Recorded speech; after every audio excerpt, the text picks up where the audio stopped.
Magluto tayo ng ito yung aking ulam guys, putlong. Babad muna natin sa tubig dahil ano siya, dahil frozen siya. So pare ko, patiin natin ng maliliit kasi nga hindi siya kasya sa pagpiprituhan ko. Ayan.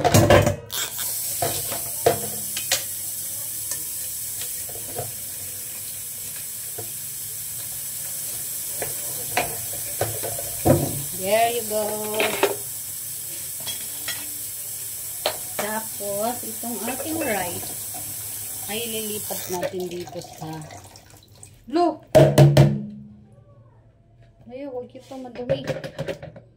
So, dito na lang sa malaking. Wala kasi yung lagayan ko ng kanin nasa kabila. So, ito na lang. Lipat natin dito. Makapagprito tayo ng basag. Tum na ako, nangangatal ako sa gulo. Hindi ako nakapag-almusal, hindi nakapag-kape, lunch na diretso, tapos hirap kasi pag ganito lang yung lutuan mo.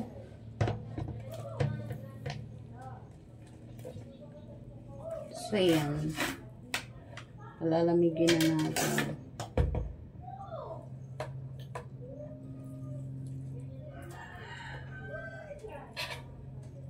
Oh, dami.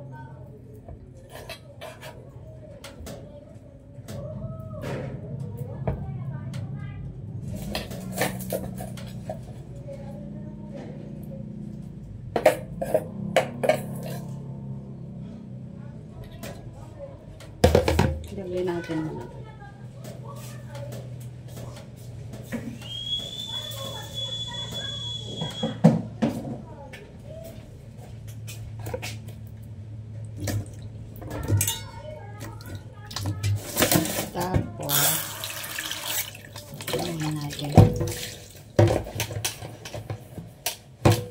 Kasi for your information, dito rin ako nagluluto sa rice cooker ng ulam. Wala akong ibang lutuan kundi dito. Kahirap, pero wala akong magagawa.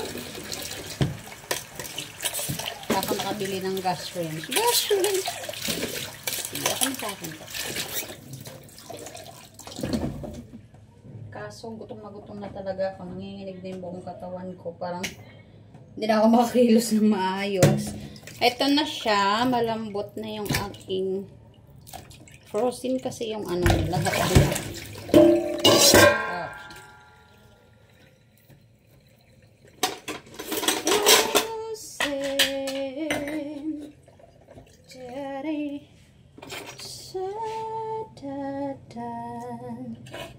Ito na siya po. 2 peraso lang to. Hinginig ako po, guys. Ganito ako pag sobrang gutom na. Tapos kanina hindi ako nakapisubo dahil wala nga ako kahit tinapay. Hindi rin ako nagkape kasi uminom ako na puro kape lang.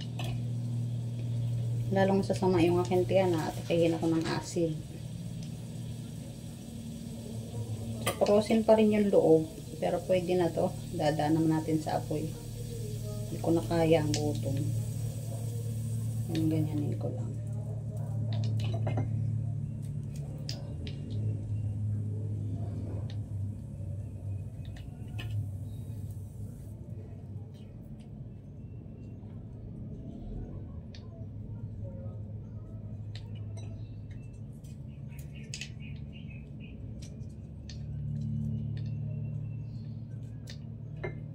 Ilagay ko po, guys.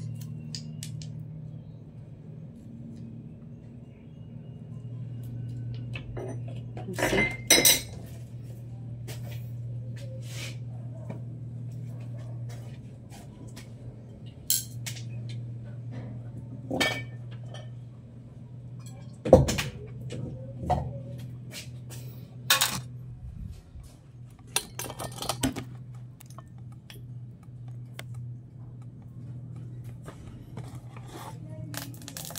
Ay, painitin ko muna yung aking kawali.